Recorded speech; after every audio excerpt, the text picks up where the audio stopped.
الحمد لله وكفى وسلام على عباده الذين اصطفى اما بعد السلام علیکم ورحمۃ اللہ وبرکاتہ۔ آج کا ہمارا موضوع تخت کے حوالے سے ہے، جس کو ہم نے معنون کیا ہے تخریج حدیث کے جدید و قدیم طریقوں کا تعارف، اہمیت، فوائد، نقائص اور تقابلی جائزہ۔ تخریج حدیث یہ ایک بہت اہم موضوع ہے اور اس کی اہمیت ہر اس طالب علم سے مخفی نہیں جس کا احادیث شریفہ سے کچھ بھی تھوڑا بھی تعلق رہا ہو، تو انہیں اس کی اہمیت کے بارے میں اچھی طرح سے علم ہے۔ اسی طرح سے حدیث شریف کے علم سے جب استغنا نہیں، تو اسی طرح تخریج حدیث کے علم سے بھی استغنا نہیں، اور حدیث کا علم ہماری فقہ کی کتابیں، حوالے جات کے لیے بھی اس کی بہت ضرورت پڑتی ہے، اور تخریج حدیث کی ضرورت بھی پڑتی ہے اس میں۔ تو بہت اہم موضوع ہے آج کا یہ ہمارا۔ تو انشاءاللہ اس پر ہم ہمارا مقصد اس موضوع میں آج جو اصل مقصد ہے وہ یہ ہے کہ ہمارے ساتھ جو احباب ہیں، جڑنے والے ہیں، اور علماء اور محققین ہیں جو کسی ایسے اداروں سے، دارالافتاء سے یا کسی اور تحقیقی اداروں سے جن میں اسلامیاتی تحقیقیں پیش کی جاتی ہیں، لازمی ہے دینی تحقیقات کوئی بھی ہوں گی تو وہ حضور صلی اللہ علیہ وسلم کی احادیث سے خالی تو نہیں ہو سکتی۔ تو اس طرح کے جو لوگ تحقیقات پیش کرتے ہیں، تو ان کے لیے ہم نے یہ رکھا ہے، علماء کی خصوصی، یہ اوروں کے لیے نہیں ہے، علماء کے لیے خصوصاً ہے۔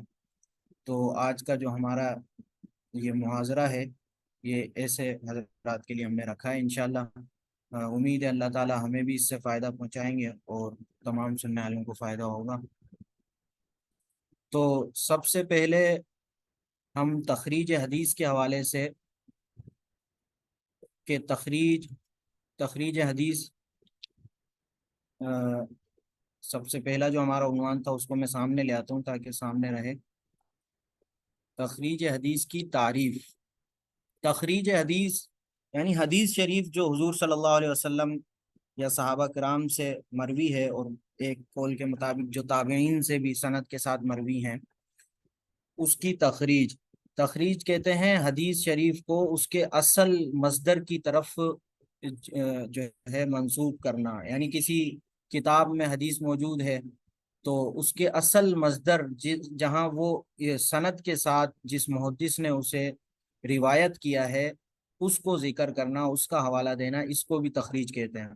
تخریج کا مفہوم بہت وسیع ہے، اور یہ اصطلاح ہے ایک محدثین کی، اور لا مشاحۃ فی الاصطلاح۔ تو تخریج حدیث میں یہ بھی آتا ہے۔ تخریج حدیث ایک ہوتا ہے محدث کسی حدیث کو اپنی کتاب میں سند سے جب بیان کرتے ہیں تو اس کو کہتے ہیں اخراج، کہتے ہیں اخرجہ البخاری و مسلم۔ اخرجہ البخاری و مسلم کا مطلب یہ ہے کہ امام بخاری نے، امام مسلم نے اس روایت کو اپنی سند کے ساتھ کسی اور کی سند کو نقل کر کے نہیں۔ مطلب یہ ہے کہ ایک ہے کہ میں امام بخاری کی کتاب سے روایت اٹھاؤں سند کے ساتھ اور پوری سند امام بخاری کی اپنی کتاب میں درج کر دوں، تو یہ تخریج نہیں ہے۔ تخریج کہتے ہیں اپنی سند کے ساتھ حضور صلی اللہ علیہ وسلم تک، یا جس صحابی سے وہ مروی ہے ان تک اس روایت کو پہنچانا، اس کو کہتے ہیں اخراج، اخرجہ، اس پہ اخراج کا۔ تو محدثین کے نزدیک یہ اصطلاحات ہیں۔ اسی طرح ایراد کا لفظ آتا ہے اوردہ، جس میں سند کے بغیر لاتے ہیں تو اس کے لیے اوردہ کہتے ہیں۔ جیسے امام سیوطی اپنی کتب میں جمع الجوامع وغیرہ میں روایت لاتے ہیں تو وہ اپنی سند سے نہیں لاتے بلکہ کتب سے نقل کرتے ہیں، تو اس کو کہتے ہیں اوردہ السیوطی۔ یا پھر متقی ہندی جو لاتے ہیں کنز العمال میں لاتے ہیں تو اس کو بھی یہی کہا جاتا ہے کہ اوردہ۔ تو یہ دونوں پہلا فرق یہ آپ کے ذہن میں رہے۔ اس کے بعد اب جو تخریج ہوتی ہے وہ جن حضرات نے اخراج یعنی احادیث کو سندات کے ساتھ بیان کیا ہے، ان حضرات کے تمام اس حدیث کے مخارج کو جمع کرنا، اس کو تخریج کہتے ہیں۔ یعنی جن محدثین نے اس روایت کو سند کے ساتھ ذکر کیا ہے، ان محدثین کو جمع کرنا، یعنی ان محدثین سے اس روایت کو ان کی کتابوں سے لے کر جمع کرنا تمام حوالوں سے، اس کو کہتے ہیں تخریج۔ تخریج کا عمل پہلے ہمارے محدثین کرام بھی، جو متاخرین محدثین حضرت حافظ ابن حجر عسقلانی رحمۃ اللہ علیہ اور یہ حضرات بھی کیا کرتے تھے، اور بعد میں اور ابھی اس کو بالکل ایک الگ ہی نہج مل گیا ہے، اور بہت زیادہ وسیع نہج، اور اس کی بھی بنیادی وجہ یہی ہے جو آج ہمارا موضوع ہے، یہ جدید طریقے جو اب تخریج حدیث کے وضع ہوئے ہیں، جدید الیکٹرانک طریقے جو تخریج حدیث کے آئے ہیں، اس کی وجہ سے یہ بہت زیادہ وسیع ہو گیا اب تخریج حدیث کا باب جو ہے۔ تو تخریج حدیث آپ سمجھ گئے ہوں گے کہ کسے کہتے ہیں، کہ تمام محدثین نے ایک حدیث کے بارے میں بات ہو رہی ہے، مثلا ایک روایت حضرت ابوبکر صدیق رضی اللہ تعالیٰ سے مروی ہے، تو اس روایت میں جتنی سندات سے جس محدث نے اس کو اپنی کتاب میں ذکر کیا ہے اس روایت کو، ان کو جمع کرنے کی کوشش کرنا، تمام کو جمع کیا یا نہ کیا، جتنا بھی جمع کیا وہ تخریج کہلاتی ہے۔ تخریج کے بہت سارے اصول ہیں، اگر ہم اس کی طرف جائیں گے تو ہم اپنے موضوع سے ہٹیں گے۔ بہرحال مختصر سے یہ عرض کرتا چلوں کہ تخریج میں مثلا ایک روایت ہے بخاری و مسلم میں ہے، اور ہم اس کا ابو داؤد شریف کا حوالہ لگا دیں تو یہ تخریج کی غلطی شمار ہوتی ہے۔ اس طرح سے تخریج کے بہت سارے اور بھی اصول ہیں، یعنی تخریج میں حوالہ لگاتے ہوئے کس چیز کی رعایت کرنی ہے، پہلے باب لکھنا ہے یا پہلے کتاب لکھنی ہے، پھر باب لکھنا ہے، پھر اس کا جو ہے جلد نمبر مطبوعہ وغیرہ لکھنا ہے، کہ رقم حدیث کا نمبر لکھنا ہے، تو یہ ایک ترتیب ہوتی ہے۔ اچھا، یہاں پہ دوسری بات یہ کہ دوسرا جو ہم نے عنوان دیا ہے تخریج اور تحقیق میں فرق، یہ بعض حضرات اس میں فرق کرتے ہیں، تخریج اور تحقیق میں فرق، اور بعض حضرات تخریج کے تحت ہی تحقیق کو بھی داخل کرتے ہیں۔ بہرحال ہمارا اس سے زیادہ وہ نہیں ہے کوئی مقصد، بس اتنا ہے کہ ہمارے ذہن میں رہے کہ ابھی جو ہم نے اوپر ذکر کیا تخریج میں تمام مصادر کو جمع کرنا، مصادر مسندہ جن میں اسناد کے ساتھ مصنف نے اپنی اسناد سے حدیث روایت کی ہوں، ان مصادر کو جمع کرنا کسی حدیث کی حوالہ جات میں، اس کو تخریج کہتے ہیں۔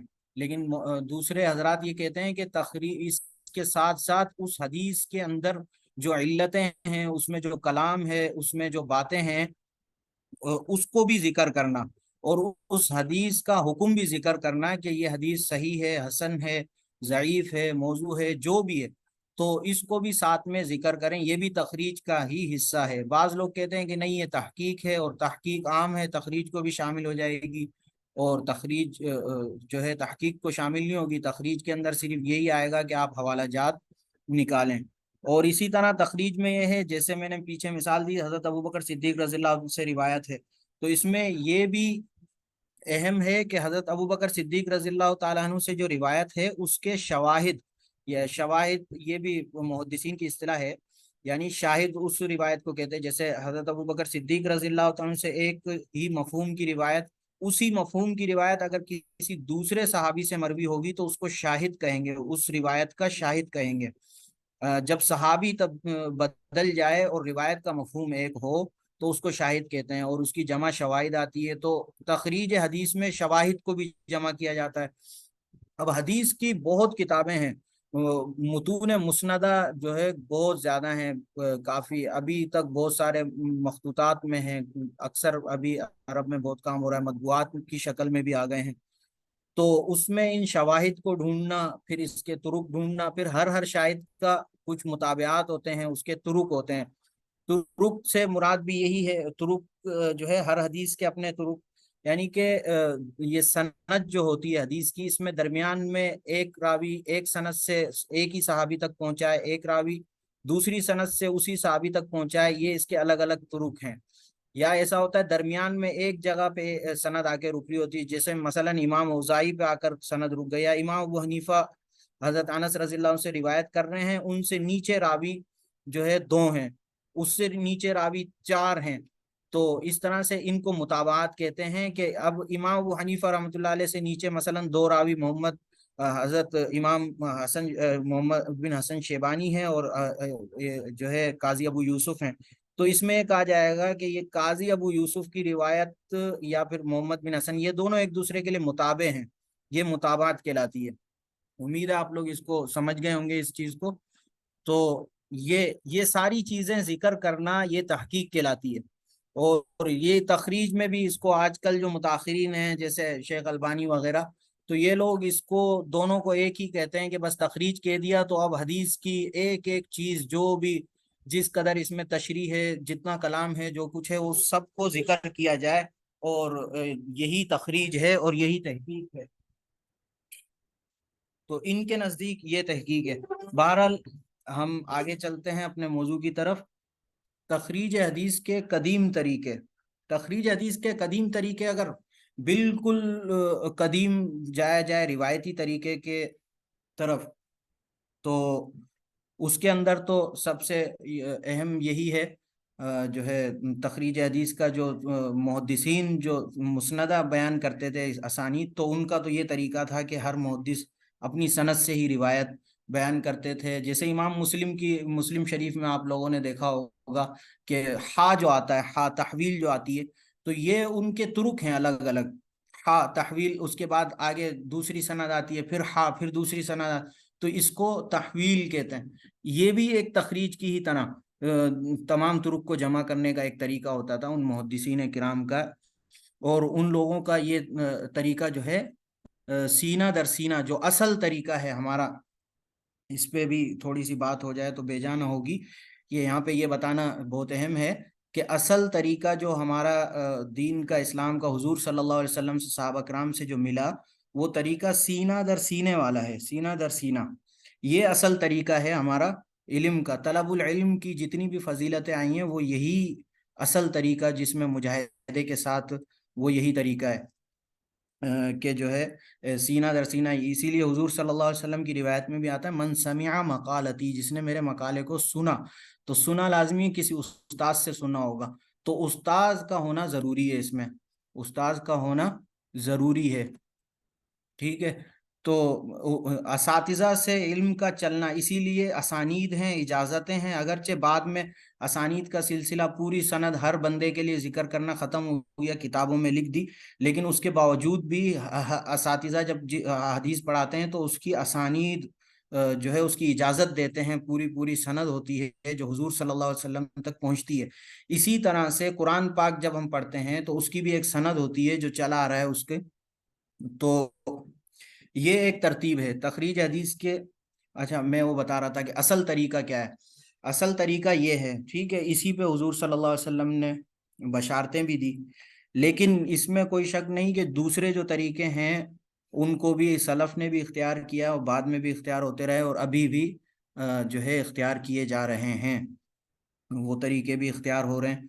تو جو ہے دوسرے طریقے، جیسے اس کے بعد کتابوں کا دور آیا، کتابوں میں روایات لکھنا شروع کی. پہلے تو سینہ در سینہ تھے، ہر امام جا کر خود سنتے، خود لیتے، خود اس کو دیکھتے، پرکھتے، سارا سب کچھ خود کرتے تھے. جیسے امام مسلم کا میں نے مثال دی، آپ اس میں مسلم شریف میں دیکھیں کتنی ساری سندیں، تو اس کے لیے کتنے مختلف لوگوں سے اسفار کس طرح سے یہ حاصل ہو.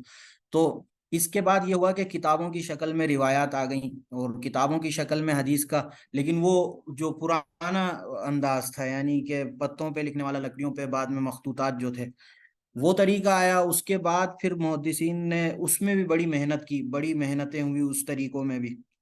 اس کے بعد پھر کتابوں کا طریقہ آیا، اس کو جدید کرتے رہے. پھر اس میں فہرستوں کا طریقہ آیا، فہرستیں ذکر کرنا شروع کی کتابوں میں. تو اس طرح سے تبدیلی آتی رہی ہے، لیکن جو اصل طریقہ تھا وہ برقرار رکھا محدثین نے. تو یہاں بھی یہ بات ذہن نشین رہے کہ جو اصل طریقہ ہے وہ ہمیں برقرار ہی رکھنا ہے. اور وہ کیا ہے کہ سب سے پہلے اسی لیے ہم نے اس اپنے محاضرے کو علماء کے ساتھ خاص کیا ہے، اور صرف ان لوگوں کے ساتھ خاص کیا ہے جنہوں نے بڑے شیوخ سے، اہل علم سے بیٹھ کر علم پڑھا ہے، حاصل کیا ہے، حدیث پڑھی ہے. ان کے لیے یہ خاص ہے، اور کسی کے لیے اس میں ہم نے اجازت نہیں دی تھی اس محاضرے میں شرکت کی. اس کی یہی وجہ ہے کہ اصل طریقہ وہی ہے، اس طریقے سے پڑھنے سے ہی اصل علم حاصل ہوتا ہے، جسے علم کہتے ہیں وہ علم حاصل ہوتا ہے. یہ جو اب ہم بتا رہے ہیں یہ ایک علم کے لیے مزید ایک معین کے طور پر جو ایک طریقے ہیں ان کی طرف ابھی ہم آ رہے ہیں، وہ بتانا مقصود ہے. تو وہ بھی اجر سے خالی نہیں ہے، اس میں بھی بڑی محنتیں ہوئی ہیں. اس پر بڑے جو ہے خرچے بھی ہوئے، بہت محنتوں سے یہ کام بھی تیار کیے گئے عرب میں، اکثر عرب میں ہی کیے گئے۔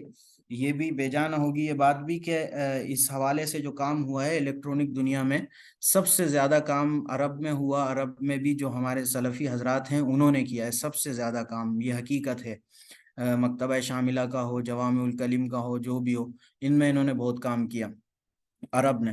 اور دوسرا اس کے بعد آپ کو بڑی حیرانگی ہوگی کہ اس کے بعد جو میں نے دیکھا ہے اپنے جو میں اب تک جتنا تلاش کرتا رہتا ہوں اس کے حساب سے بتا رہا ہوں، تو دوسرے نمبر پہ شیعوں نے بہت زیادہ کام کیا ہے، بہت زیادہ کام ہے، آپ تصور بھی نہیں کر سکتے ہیں جتنا انہوں نے الیکٹرانک میڈیا پہ کام کیا ہے، اور جتنی انہوں نے ایپس بنائی ہے، ویب سائٹس بنائی ہیں اپنی، یہاں تک کہ شیعہ مسلک کی جتنی احادیث تھی وہ ایک ہی سافٹ ویئر میں جمع کر کے اس کو موبائل میں ڈال دیا ہے، ٹھیک ہے، موبائل میں ڈال دیا، اس میں آپ کسی بھی حدیث تک اس کے PDF تک بھی جا سکتے ہیں، اور اس کا ہجوم کچھ نہیں ہے، بس آپ نیٹ سے اس کو چلائیں ڈائریکٹ، ایک مثال دے رہا ہوں۔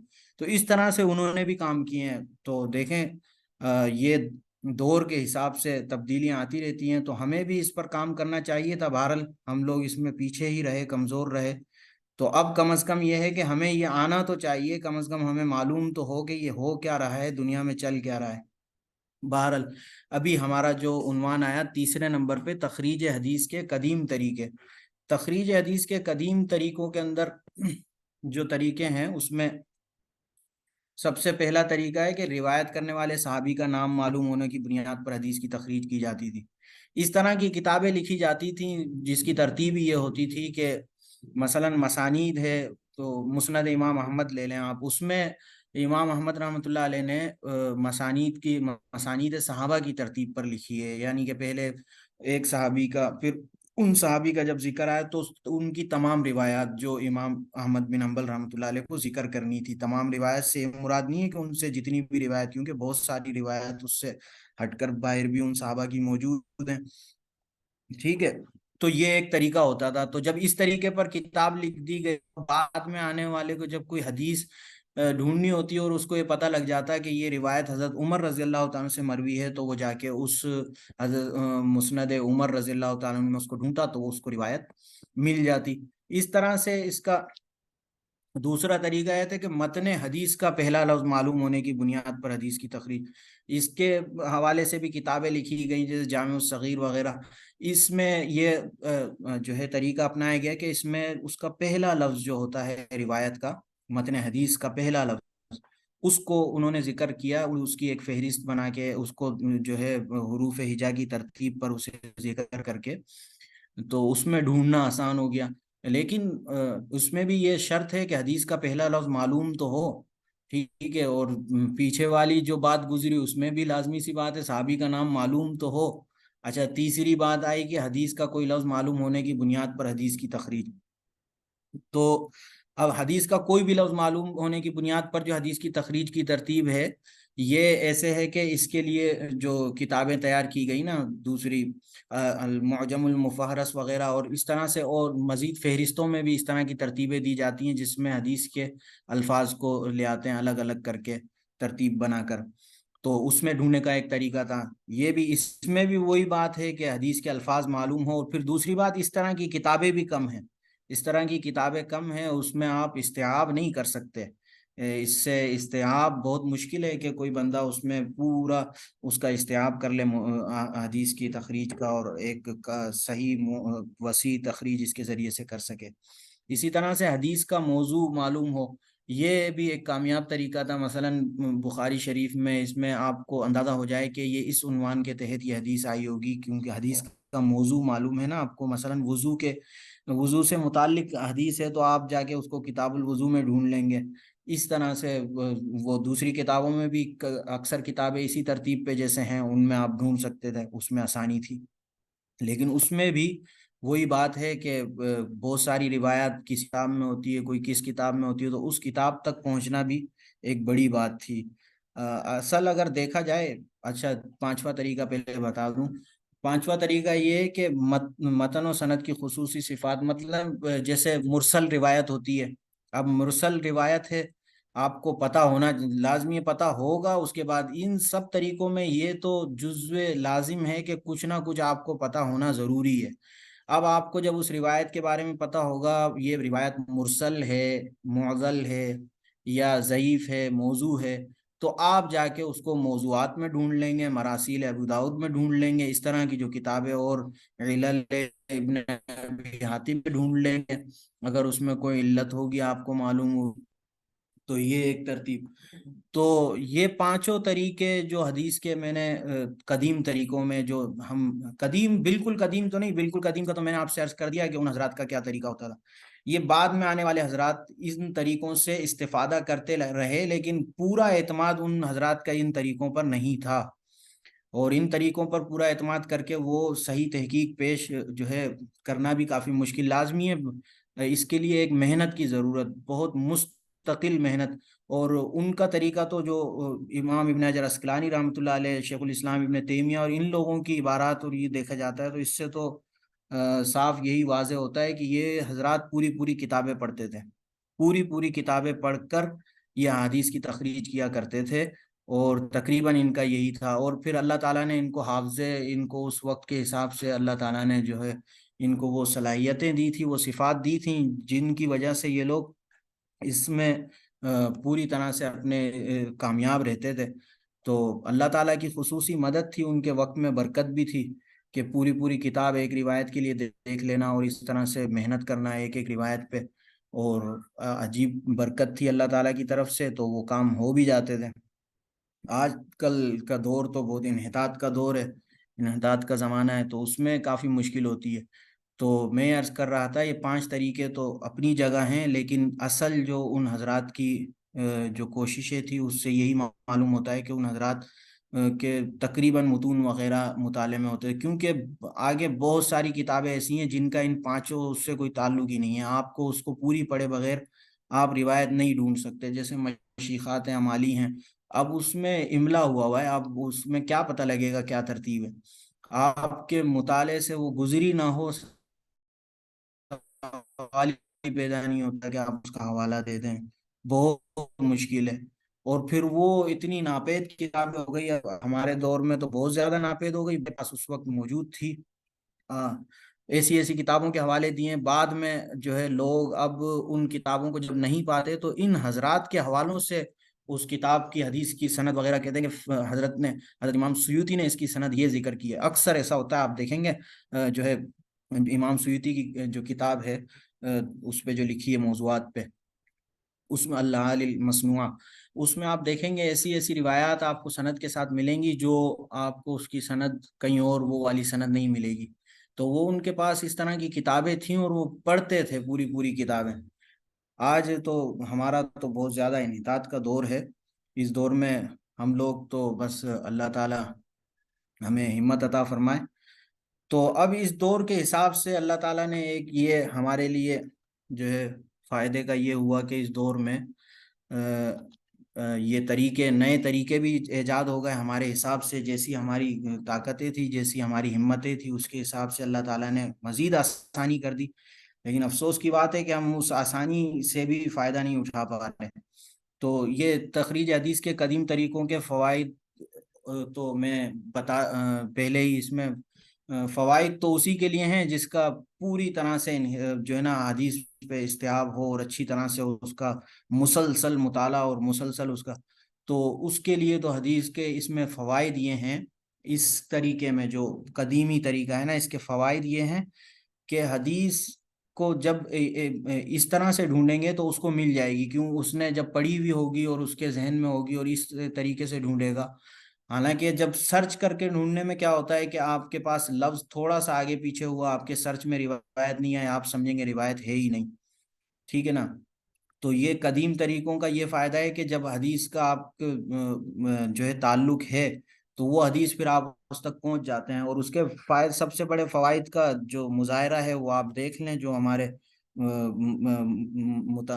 متقدمین جو ہمارے حضرات ہیں محققین، ابن حجر عسقلانی رحمۃ اللہ علیہ، اور ان حضرات نے جس انداز سے تحقیق کی، آپ بسا اوقات الیکٹرانک طریقوں سے تحقیق کریں گے، آخر میں جا کے آپ جب دیکھیں گے جو ہے امام ابن حجر عسقلانی نے اس کی کیا تخریج کی ہے، تو آپ وہاں جا کے دیکھیں گے تو آپ کو ایک دو طرق ایسے ملیں گے جو آپ اپنی اس میں نہیں لا سکے، اپنی تحقیق میں الیکٹرانک میں، جس میں آپ سرچ کر کے 2 منٹ میں سرچ کر رہے تھے، کیوں نہیں لا سکے؟ آپ جب وہاں جائیں گے آپ کہیں گے یہ کیوں نہیں لا سکا میں۔ آپ جب روایت کے اصل کی اس کتاب کی طرف جائیں گے، وہاں جا کے جب آپ دیکھیں گے تو آپ کو پتہ لگے گا کہ وہاں پہ روایت تو انہوں نے ذکر کی نہیں، صرف سند ذکر کر کے محدث نے آگے اشارہ دے دیا کہ جو ہے یہ روایت اس طرح ہے۔ بسا اوقات محدثین کا یہ طرز ہوتا ہے، خصوصاً جو اصحاب الجرح والتعدیل ہے اور ان کی کتابیں ہیں نا رجال کی، اس میں پوری پوری حدیث کا متن نہیں لاتے، بلکہ اشارہ دے دیتے ہیں کہ فلانی حدیث فلانی حدیث، اور سند ذکر کر دیتے ہیں، اور وہ اکثر الگ سند ہوتی ہے۔ تو اب وہ آپ جب سرچ کر رہے ہیں متن حدیث تو وہ تو آیا ہی نہیں، ٹھیک ہے نا؟ جو وہاں پہ ایک طریق موجود تھا اس روایت کا جس کو تخریج میں لانا تخریج کا حصہ تھا، لیکن آپ اس کو نہیں لا سکے، تو یہ روایتی طریقے جو قدیم طریقے، اس کا یہ فائدہ ہے کہ آپ اس کو بھی لا سکتے ہیں، اور اس کے بہت سارے فائدے ہیں، وہ ہم انشاءاللہ یہ تقابلی جائزے میں ذکر کریں گے، وہاں پہ اس کے فائدے ذکر کریں گے۔ تخریج حدیث کے جدید طریقے جو ہیں، تخریج حدیث کے جدید طریقے یہی ہیں جو مختلف قسم کی ایپس وجود میں آ گئی ہیں، جن کا ہم آگے تعارف پیش کریں گے۔ اس میں جو ہے سرچ کے ذریعے سے تخریج حدیث ہوتی ہے، یعنی آپ کو حدیث کا کوئی لفظ معلوم ہے، یا آپ کو حدیث کے متن معلوم ہے، یا حدیث کے اندر جتنا جو کچھ ہے اس میں سے آپ کو کچھ بھی معلوم ہے، تو آپ اس کو سرچ کر کے اس حدیث کو نکال سکتے ہیں۔ جدید طریقوں کا یہ کمال ہے۔ اس کے اندر دوسرا یہ ہے کہ حدیث آپ کے پاس اردو میں آ جاتی ہے، تو اس کو کس طرح سے ڈھونڈیں گے وہ بھی انشاءاللہ آپ سے عرض کریں گے، بلکہ ابھی بتا دیتا ہوں۔ تو اس کو ڈھونڈنے کا بھی یہی طریقہ، اول طریقہ تو یہ ہے کہ آپ کا مطالعہ ہو، آپ کو ایک اس کے ساتھ ممارست ہو، وہ تو اصل طریقہ تو وہی ہے، لیکن اس کے باوجود اگر اردو میں حدیث آ جاتی ہے تو اس کا آسان طریقہ آج کل کے دور میں یہ ہے کہ اس کے کوشش کریں کہ عربی الفاظ بنائیں اور اس کو گوگل میں لکھیں۔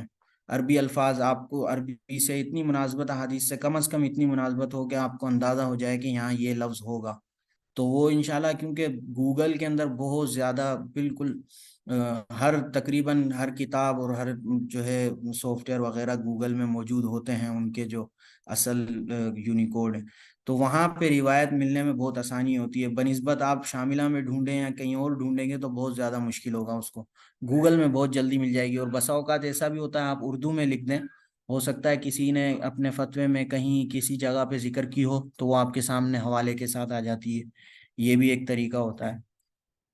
تو تخریج حدیث کے جدید طریقوں کے فوائد میں، اس کے فوائد کے اندر سب سے بڑے فائدے یہ ہیں کہ یہ ہمارے دور کے حساب سے اس میں وقت جو ہے ہمارا بہت زیادہ بچتا ہے، ٹھیک ہے؟ آپ جو کام آپ سالوں سالوں میں کر سکتے تھے وہ کام آپ دنوں میں کر سکتے ہیں جدید طریقوں کے ذریعے سے، کیونکہ آپ ایک سرچ کے ذریعے سے 1 منٹ کے اندر، 1 سیکنڈ کے اندر، چند سیکنڈوں کے اندر آپ ہزاروں کتابوں کے اندر ایک موضوع کو تلاش کر سکتے ہیں، دیکھ سکتے ہیں۔ تو اس کے بنیادی فوائد میں سے یہی ہے، بنیادی فوائد میں سے او تخریج حدیث کے۔ اور اس کے نقائص تو اس کے بہت زیادہ ہیں، اس کے نقائص کے ہم جو ہے ابھی نقائص آگے میرے خیال سے اس کے جو تقابلی جائزہ ہے اس میں ذکر کر دیں گے۔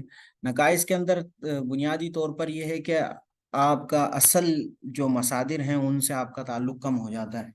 اصل مصادر، آپ کو صاحب کتاب جو ہیں، صاحب کتاب کے طرز کا آپ کو معلوم نہیں چلتا، کیونکہ آپ تو سرچ کر کے چل رہے ہیں، حالانکہ جتنی کتابیں ہیں خصوصاً حدیث کی کتابیں، ان میں ہر کتاب کا اپنا ایک طرز ہوتا ہے، صاحب کتاب کا ایک طرز ہوتا ہے اپنا، آپ اس کے کتاب سے اس کے طرز سے محروم رہیں گے۔ اسی طرح سے آپ اس متن سرچ کریں گے، دیکھیں گے، حدیث اٹھائیں گے، اس کو لے جائیں گے کاپی پیسٹ، وہاں حاشیے میں محشی نے بہت اچھا کلام کیا ہوگا، آپ اس سے محروم رہ جائیں گے۔ اکثر حاشیے نہیں ہوتے ان الیکٹرانک جتنے وہ ہیں، شاملہ والوں نے بھی کچھ حاشیے وغیرہ ڈالے ہیں، لیکن اکثر کتابوں پہ انہوں نے بھی ذکر نہیں کیے اور اس میں حاشیے ہیں۔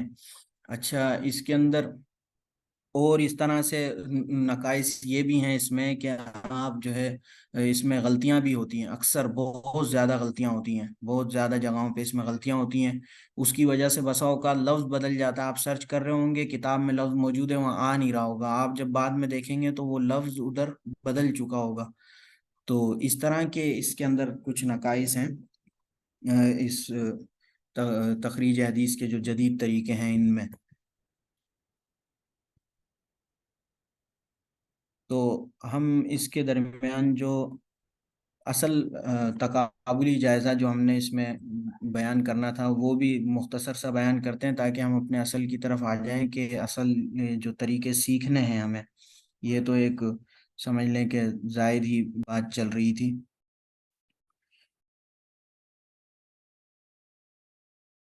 تو اس میں ہمارا اس کے درمیان تقابلی جائزے میں یہی عرض کر سکتا ہوں کہ ہم جو ہے ان دونوں طریقوں کو ہم اپنائیں، ٹھیک ہے نا، کوشش کریں کہ ہم دونوں طریقوں سے بالکل بھی مستغنی نہ ہوں اور دونوں طریقوں کو اپنائیں، کیونکہ ہر طریقے کی اپنی خصوصیات ہیں۔ پہلے طریقے کی کیا خصوصیات؟ پہلے طریقے کی یہ خصوصیت ہے کہ آپ جب اس کے حدیث، اکثر میرے ساتھ بھی یہ ہوا ہے، میں آپ سے عرض کرتا چلوں، میں ایک حدیث اٹھائی، اس کو نقل کر دیا، بعد میں دیکھا اس کے دوسرے صفحے پر ہی اس روایت کی دوسری سند بھی موجود تھی، لیکن کیونکہ ادھر الفاظ ذکر نہیں تھے وہ میری سرچ میں نہیں آئی، تو میں ایک ہی روایت پر جو ہے جو اسی صفحے کے بعد والے صفحے پر، یعنی یہ اتنی آپ کی بڑی کمزوری ہے کہ یہ اہل تحقیق کے نزدیک آپ بالکل متہم ہو جائیں گے اس کی وجہ سے، جو ہے کہ اس بندے نے کتاب اٹھا کر بھی نہیں دیکھی۔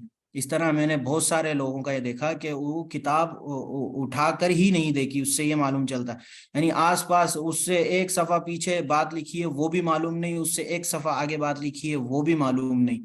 کتاب اٹھا کر دیکھنے میں یہ سہولت، یہ فائدہ ہوتا ہے کہ انسان جب کتاب اٹھا کے دیکھتا ہے تو اس کو بہت ساری چیزیں غیر موضوع سے متعلق نہ بھی ہو تو بہت کام کام کی چیزیں مل جاتی ہیں، اور پھر اس کی کئی ساری احادیث سے جو ہے اس کی نظر سے کئی ساری احادیث گزر جاتی ہیں، ایک حدیث کو ڈھونڈنے کے واسطے وہ کئی ساری احادیث سے گزرتا ہے، جس کا فائدہ یہ ہوتا ہے کہ بعد میں جب وہ حدیث آتی ہے تو اس کو پتہ ہوتا ہے کہ وہ حدیث اس جگہ ہوگی، تو اس کا یہ فائدہ ہے۔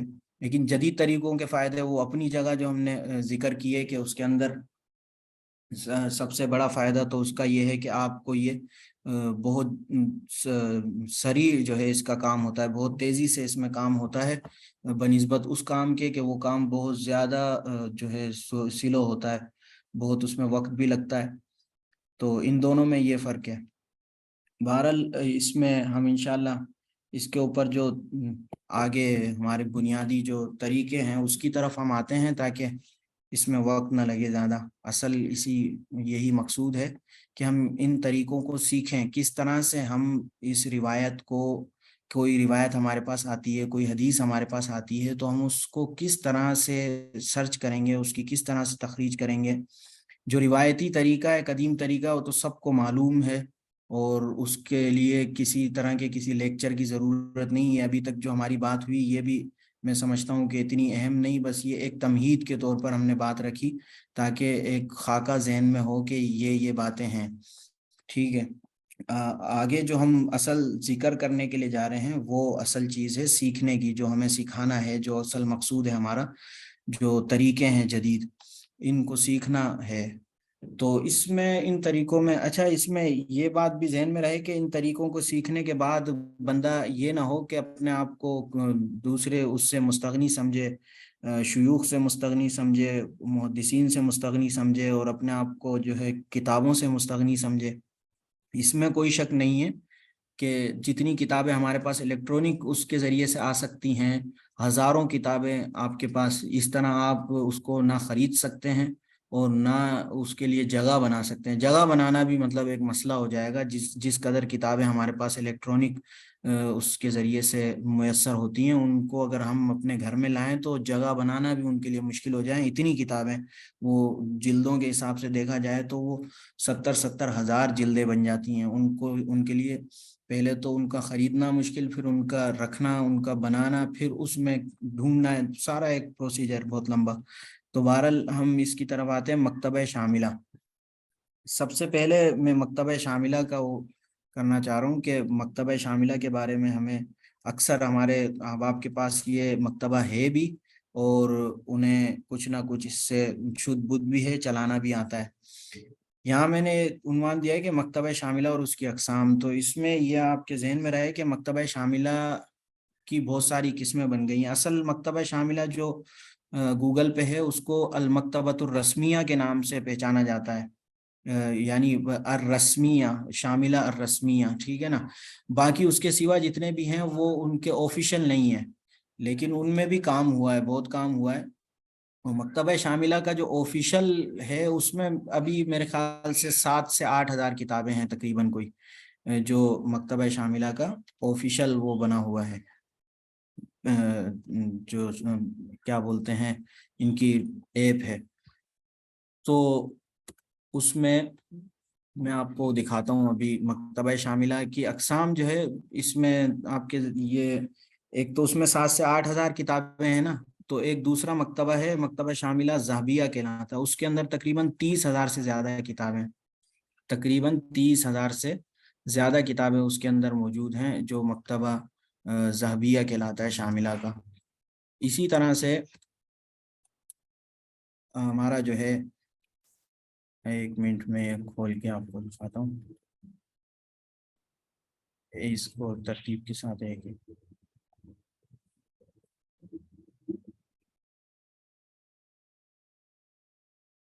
تو مکتبہ شاملہ ہے، مکتبہ شاملہ ذہبیہ ہے۔ اسی طرح سے مکتبہ شاملہ ایک شیعوں کا بھی ہے، مکتبہ شاملہ شیعہ، اور مکتبہ شاملہ ایک، ویسے تو بہت سارے ہیں، مکتبہ شاملہ مکیہ، مکتبہ شاملہ مدنیہ، اسی طرح مکتبہ شاملہ مفرغہ وہ ایک خالی مکتبہ ہے۔ تو اس میں جو اہم جن کو یہاں پہ آپ لوگوں کو تعارف میرے خیال سے جن کا ہونا چاہیے، وہ ان میں سے ہیں مکتبہ شاملہ جو ایک رسم ہے، ٹھیک ہے وہ، اور دوسرا مکتبہ ذہبیہ جس کے اندر 30 ہزار کے لگ بھگ کتابیں، اس سے زیادہ ہیں میرے خیال سے۔ تیسرا مکتبہ جو شیعوں کا شاملہ مکتبہ ہے، اس میں خصوصیت کا ایک تو رسمیہ ہے، تو اس کی خصوصیت یہ ہے کہ وہ آپ کا آفیشیل ہے اور ان کی اصل ویب سائٹ سے منسلک ہے، اس میں جب کتابیں اپڈیٹ ہوتی ہیں، نئی کتابیں آتی ہیں، نئی تحقیقات آتی ہیں، تو وہ بھی آپ کے سامنے آ جاتی ہیں۔ اس کے برخلاف جو دوسرے مکتبہ ہیں شاملہ کے جتنے بھی، ان میں یہ بات نہیں ہوتی، آپ ان کو اپڈیٹ نہیں کر سکتے۔ مکتبہ ذہبیہ کا یہ فائدہ ہے کہ اس میں آپ کے پاس لازمی سی بات ہے اتنی ساری زائد کتابیں ہیں، تقریباً جو ہے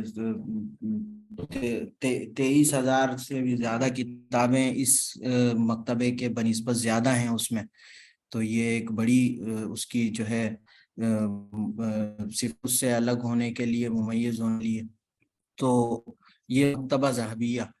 میں جو اپنے طور پہ بذات خود جو یہاں پہ مکتبہ استعمال کر رہا ہوں مکتبہ شاملہ کا، وہ ہے مکتبہ شاملہ ہے تو رسمیہ، لیکن اس پر معاذ عثمان ابن عفان والوں نے کام کیا ہوا ہے، وہ ہمارے دیگر ساتھی بھی استعمال کرتے تھے۔ اچھا، ساتھی بتا رہے ہیں کہ مکتبے کی اسکرین نہیں کھل رہی، میں ابھی مکتبے کی اسکرین کھولتا ہوں، اس حوالے سے تھوڑی سی کمزوری بھی ہے، تو میں مکتبے کی اسکرین آپ کے سامنے لے آتا ہوں۔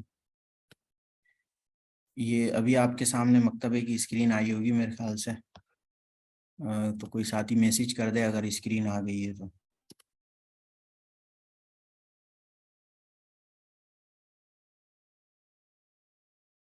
یہ مکتبے کی اسکرین آئی جی، ٹھیک ہے۔ تو یہ مکتبہ ہے معاذ عثمان ابن عفان والوں کا، ٹھیک ہے، شاملہ کا، میں یہ استعمال کرتا ہوں۔ یہ انہوں نے بہت اچھا بنایا ہوا ہے، اور حدیث کی تحقیق کے حوالے سے یہ بہت عمدہ ہے، اور اس کے اندر جو کتابیں ہیں تقریباً 12 ہزار کے لگ بھگ ہیں، وہ نہ تو مکتبہ ذہبیہ کی طرح 30 ہزار ہیں اور نہ رسمیہ کی طرح 7 ہزار ہیں، بلکہ 12 ہزار، اور یہ کتابیں انہوں نے خود اس میں ایڈ کی ہیں جو اہم اہم کتابیں ہیں، معاذ عثمان ابن عفان والوں نے اس پر کام کیا ہے کافی، بہت بہترین، تو یہ ان کا مکتبہ ہے۔ میں یہی استعمال کرتا ہوں اس میں. یہاں پہ دیکھیں یہ مجالات تو ہم خود بھی بنا سکتے ہیں، مجالات البحث المحفوظہ، یہ ہم خود بھی بنا سکتے ہیں یہ مجالات. تو اس میں تخریج الحدیث مستوعبا و موسعا ایک انہوں نے آپشن دیا ہے. میں یہ کر کے سرچ کرتا ہوں تو اس میں یہ ہوتا ہے کہ پوری 12,000 کتابوں میں بھی سرچ نہیں ہوتا، لیکن جو حدیث سے متعلق جتنی کتابیں ہیں اس مکتبے میں اس میں یہ سرچ کر کے دیتا ہے. تو ہم سب سے پہلے کہ یہ تو ویسے ہی ایک بات آ گئی شاملہ کے. میرے خیال سے سب سے پہلے ہم مکتبہ شاملہ کا طریقہ سیکھ لیتے ہیں.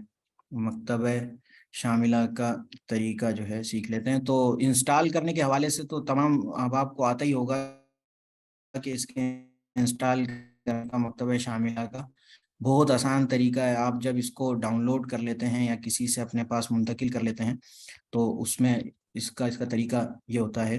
میں آپ کو دکھا دیتا ہوں. بہت آسان ہے، لیکن یہ ہے کہ کوئی نئے ساتھی ہوں تو انہیں ہو سکتا ہے معلوم نہ ہو.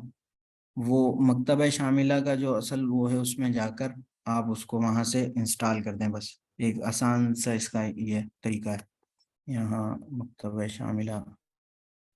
اچھا یہ مکتبہ شیعہ جو یہ مکتبہ شاملہ اچھا تو ہمارا جو ہے مکتبہ شاملہ کا یہ میں آپ کو دکھا دوں. ایک منٹ. آپ لوگوں کے پاس اسکرین آ رہی ہے؟ ٹھیک ہے. یہ دیکھ رہے ہیں یہاں پہ یہ سیٹ اپ لکھا ہے. بس یہ سیٹ اپ آپ کر لیں گے تو یہ مکتبہ شاملہ ہو جائے گا. یہ تو میرا زاویہ ہے، لیکن بس یہ سارے شاملوں کا ایک ہی طریقہ ہے، ان کے طریقوں میں فرق نہیں ہے. آپ نے جب یہ کھولا اور یہاں سے آپ جو ہے اس میں سیٹ اپ جو ہے یہ سیٹ اپ ہے. آپ یہ سیٹ اپ کریں، یہاں سے آپ کا شاملہ چل پڑے گا. کوئی لمبا چوڑا کوئی بھی اس کے اندر جو ہے مسئلہ نہیں ہے. بہت آسان کام ہے یہ. آپ یہاں سے شاملہ کر لیں، کوئی سا بھی شاملہ ہو. کوئی سا سے مراد ہے کہ جو اسی شاملہ کے طرز کے ہیں، ورنہ یہ شاملہ یہ ہے اردو. شاملہ اردو یہ ہمارے یہاں کے جو اہل حدیث ہیں انہوں نے بنایا ہے. انشاءاللہ اس کا بھی ہو سکتا ہے تعارف ہم کروائیں شاملہ اردو کا، لیکن ابھی فی الحال وقت بہت زیادہ ہوتا جا رہا ہے. میں اسی شاملہ کی طرف ہی توجہ رکھتا ہوں جو ہمارا اصل ہے استعمال میں ہے.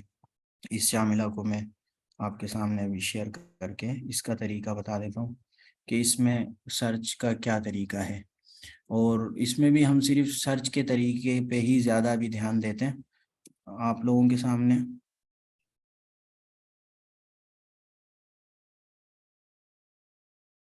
ٹھیک ہے.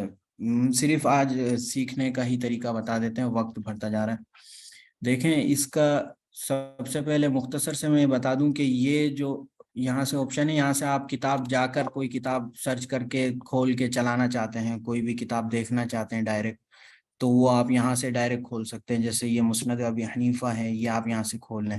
اچھا میں آپ کو یہ بھی بتانا بھول گیا کہ یہ جو ہمارا مکتبہ ہے معہد عثمان ابن عفان والوں کا، یہ بہت اہم ہے، بہت زیادہ اہم ہے.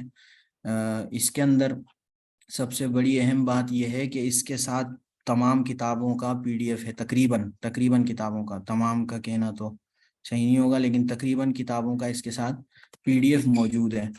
تو آپ جب اس میں جاتے ہیں تو آپ اس کے پی ڈی ایف پہ بھی جا سکتے ہیں بڑی آسانی سے. اس کا آپ پی ڈی ایف کھول سکتے ہیں اور اس کو دیکھ سکتے ہیں کہ اس میں کس طرح سے روایت لکھی ہے. اسی وجہ سے اس کا حجم بھی بہت زیادہ ہے. یہ تقریباً 124 GB بنتا ہے مکمل. اس کو جب کرتے ہیں تو ہم 124 GB کا ہے یہ، 124 GB کا. اور وجہ اس کی صرف یہی ہے کہ اس کے ساتھ اس کا پی ڈی ایف جو ہے، کتابیں جو ہیں وہ بہت زیادہ ہیں، ان کی وجہ سے یہ بہت زیادہ اس کا حجم بنتا ہے. میں آپ کو ابھی اس کا پی ڈی ایف دکھانا چاہ رہا ہوں تو ایسی کتاب کو سامنے آ جائے. یہ جیسے دیکھیں، یہ میں نے اب کتاب کھولی، الدر المنثور، امام سیوطی کتاب جو تفسیر کی کتاب ہے. تو اس میں یہ دیکھیں یہاں پہ آپشن آیا ہوا ہے. یہ آپ کے پاس نہیں آئے گا، جن کے پاس یہ والا مکتبہ نہیں ہے ان کے پاس یہ آپشن نہیں آئے گا، حالانکہ یہ بہت اہم ہے. اور اس کے اندر سب سے اہم اور بھی بات یہ ہے کہ آپ اس میں ڈائریکٹ آپ یہاں سے کسی بھی صفحے پر ہیں، اس صفحے کو آپ جا کے وہاں کھول آرام سے. مثلا میں ابھی یہاں پہ 30ویں صفحے پر ہوں، میں نے اس میں گیا کھول سکتا ہوں اور وہاں جا کے 29 میں جا سکتا ہوں. تو یہ اس کی بہت بڑی صفت ہے، یہ مکتبہ ہم سب کے پاس ہونا چاہیے۔ معذور نے فرمایا کل ہم جب کراچی میں اس کا پروگرام کریں گے ٹھیک ہوں گے، ان کو دیں گے بھی، ان کو ہم احباب کو یہ دیں گے بھی۔ تو ابھی اس کے ہم اصل کی طرف آتے ہیں کہ اس کو سرچ کرنے کے طریقے کی طرف ہی آ جاتے ہیں۔ میرے خیال سے یہ لمبا ہوتا جا رہا ہے بہت زیادہ۔ تو سرچ کرنے کا طریقہ جو ہے یہاں پہ ہم نے یہ کھولا ہے، یہ جو یہاں یہ بنا ہوا ہے اس کو آپ غور سے دیکھیں۔ اس میں سرچ کرنے کے آپ دیکھ رہے ہیں یہ 5 ڈبے بنے ہوئے ہیں، یہ فضول نہیں ہے۔ ہمارے ساتھی سمجھتے ہیں یہ فضول ہے، یہ ڈبے فضول نہیں ہیں۔ اس کے ساتھ یہ واو ہے، یہاں او لکھا ہوا ہے، یہ 5 ڈبے بنے ہوئے ہیں، یہ بھی فضول نہیں ہے۔ یہ سب جو ہے مقصد کے تحت ہیں۔ یہ میں آپ کو بتا دیتا ہوں ان کا مقصد کیا ہے۔ یہ 5 ڈبے جو ہیں ان کے اندر آپ مثلا آپ نے لکھا، اچھا اس کے ساتھ جو یہ ٹک لگے ہوئے ہیں یہ بھی فضول نہیں ہے، ان کا بھی مقصد ہے، یہ بھی مقصد کے تحت چل رہے، ٹھیک ہے نا۔ یہ میں سب بتا دیتا ہوں آپ کو۔ دیکھیں مثلا ہم نے یہاں پر لکھا، یہ ہم نے لکھا یہ عاملہ، اور یہاں لکھا وعاملہ، ٹھیک ہے، اور یہاں لکھا فعاملہ، ٹھیک ہے۔ تو اور یہ اس کو ہٹاؤ، یہاں لکھا سیعمل، اس طرح سے، اور ہم نے یہاں لکھا تعمل۔ ان میں اب فرق اب میں آپ کو بتاؤں کہ اس میں ہوگا کیا۔ اگر میں نے اس نقطے کو، یہ جو یہاں پہ یہ آ رہا ہے جا رہا ہے، اس کا مقصد میں آپ کو سب سے پہلے سمجھا دوں، کیونکہ اس کا مقصد یہاں بھی ایک ہے اور یہاں بھی ایک ہے، اور اس کا بھی مقصد سمجھ لیں۔ یہ جو مرتبہ لکھا ہوا ہے اس کا بھی مقصد، ہاں اس کا مقصد سمجھنے کے لیے بھی ہم ایک ہی بات کو زیادہ کر دیتے ہیں عملاً، ٹھیک ہے۔ اب یہ جب ہم نے کر دیا نا مرتبتاً، ٹھیک ہے، اس کا مطلب ہوتا ہے جو سرچ ہو رہا ہے وہ ترتیب سے ہو، ٹھیک ہے، ترتیب وار ہو اور ترتیب سے ہٹ کر نہ ہو۔ لیکن اگر اس کو ہم ہٹا دیتے ہیں تو وہ ترتیب سے ہٹ کر بھی سرچ کر دے گا یہ، ٹھیک ہے، سمجھیں بات کو۔ اچھا یہ اتنا اہم نہیں ہے، نیچے جو اصل یہ چیز ہے، یہ آپ نے یہ جب کر دیا تو آپ کا یہ وعاملہ بالکل اسی طرح سے اس کا ہونا ضروری ہے، ٹھیک ہے، اور اس طرح سے یہ عاملہ ہے، یا یہ فعاملہ ہے۔ اچھا آپ کے پاس مثلا یہ واو تھا اصل میں عبارت میں موجود ہے وہاں پر، آپ یہاں سے سرچ کر رہے ہیں عاملہ اور آپ نے یہ لگایا ہوا ہے، تو یہ سرچ نہیں ہوگا، آپ کی عبارت نہیں آئے گی، کیونکہ آپ کی عبارت میں عاملہ کے عین کے ساتھ واو لگا ہوا ہے، تو وہ سرچ میں نہیں آئے گی۔ جب آپ اس کو ہٹا دیں گے تو یہ آپ کے سرچ میں آ جائے گی۔ اس کا مقصد یہ ہوتا ہے کہ آگے پیچھے جو اس سے ہٹ کر جو بھی لفظ ہیں ان کو ہٹا دینا، اس کو ہٹا کر درمیان کا آپ کو یہ سرچ کر کے دے دے گا، جو لفظ جو حروف ساتھ ملے ہوئے ہیں نا، ایک ساتھ ملے ہوئے ہیں، یہ وہ آپ کو سرچ کر کے دے دے گا۔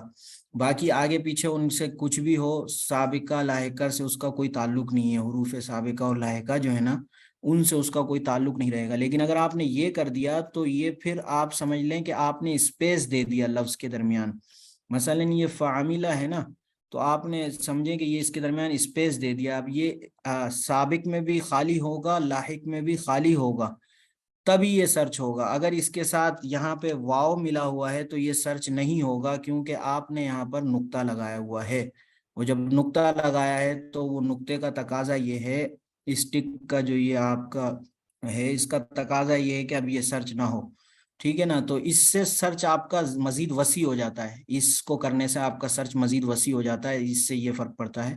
اور بسا اوقات اس طرح سے الفاظ ہوتے ہیں اس میں تبدیلی ہو جاتی ہے حدیث کے الفاظ میں، تو وہ اس میں آ جاتی ہے، اس سرچ میں ان کا پتہ چل جاتا ہے۔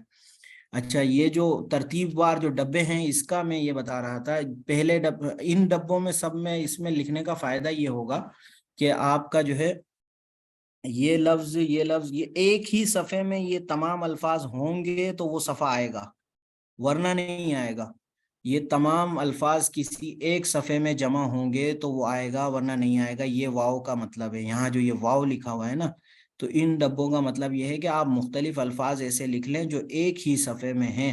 اس سے سرچ کو محدود کرنے کا یہ ایک طریقہ ہے. سرچ جو آپ حدیث سرچ کر رہے ہیں اس کو محدود کرنے کا یہ ایک طریقہ ہوتا ہے کہ آپ کو حدیث کو سرچ کو محدود کرنا ہے. تو آپ نے ایسا کیا ہے کہ لیکن آپ کو اس کے الفاظ مستقل یاد نہیں ہیں، آپ کو چند الفاظ اس کے یاد ہیں جو الگ الگ آپ کو یاد ہیں. تو آپ کو اس کو سرچ کرنے کا مثلا ہم لکھتے ہیں ایک حدیث ہے انما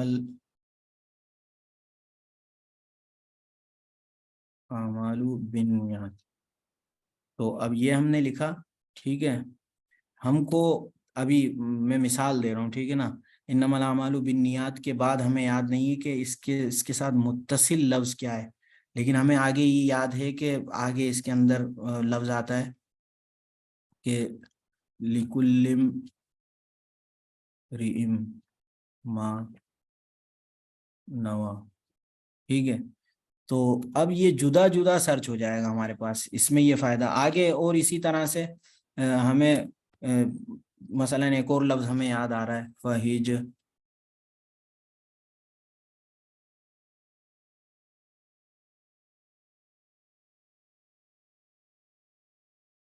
سمجھ رہے ہیں؟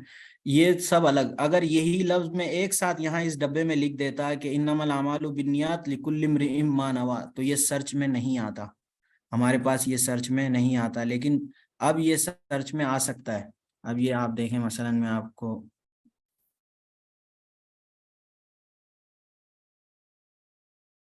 یہ متن الاربعین نووی، چلیں بہرحال ہم اسی میں دیکھ لیتے ہیں. یہ آپ اس کو یہ کر کے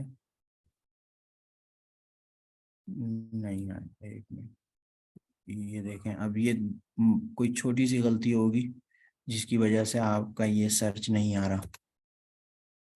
ٹھیک ہے نا. یا تو یہ ایک صفحے میں یہ الفاظ جمع نہیں ہوں گے، شرح ہے نا، الگ الگ صفحے میں چلے گئے ہوں گے، یا یہاں پہ غلطی ہوئی ہے، نہیں آیا. اس میں کیا بات، اس میں دیکھیں ایک صفحے میں ان تمام الفاظ کا ایک صفحے میں ہونا ضروری ہے. اگر ایک صفحے میں نہیں ہوں گے تو یہ نہیں آئیں گے. نہیں آ رہے.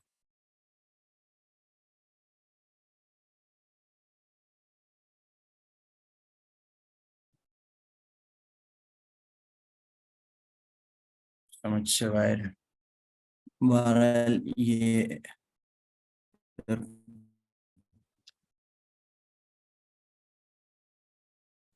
اس کا مطلب ہے کہ یہ لفظ ایک صفحے میں نہیں.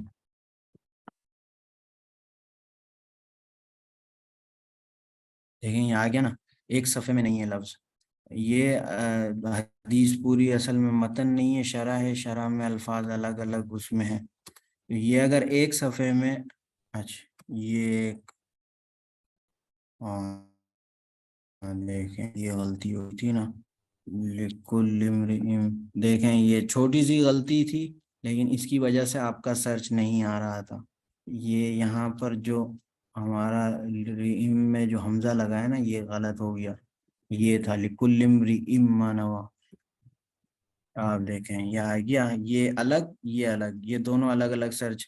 اچھا یہاں جو ہم نے اس میں پتہ نہیں کیا مسئلہ تھا، فہجرتہ الی اللہ ورسولہ، فہجرتہ الی ما ہاجر الیہ، الی ما ہاجر الیہ. یہ تو ہے، پتہ نہیں اس وقت سرچ میں نہیں آیا. یہ امرئ کی وجہ سے ہمارے یہ سرچ میں نہیں آ رہا تھا. تو یہ چھوٹی سی غلطی دیکھ رہے ہیں آپ، حدیث آپ سے رہ جائے گی. یہاں سے ہوتا ہے، اس میں یہ مسئلہ ہے.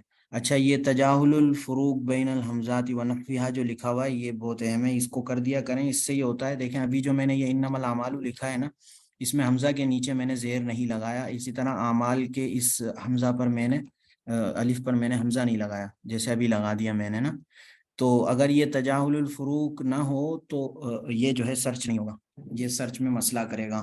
یہ سرچ تبھی ہوگا جب یہ ہو جائے. تو یہ بھی کر دیا کریں. اچھا یہ نیچے ترتیب النتائج حسب وفات المؤلفین، یہ اگر آپ کر دیں گے تو اس سے یہ ہوگا کہ مؤلفین کی وفات کے اعتبار سے آپ کے سرچ آئیں گے. مثلا سب سے پہلے امام ابو حنیفہ رحمۃ اللہ علیہ کی کتاب آ جائے گی اگر سرچ کے لوگوں میں وہ سب سے متقدم، جو سرچ میں آنے والے لوگوں میں سب سے متقدم ہوگا وہ آپ کے سامنے ظاہر ہو جائے گا، اور اس کے بعد ترتیب وار سب کے سب ظاہر ہو جائیں گے آپ کے سامنے، ٹھیک ہے۔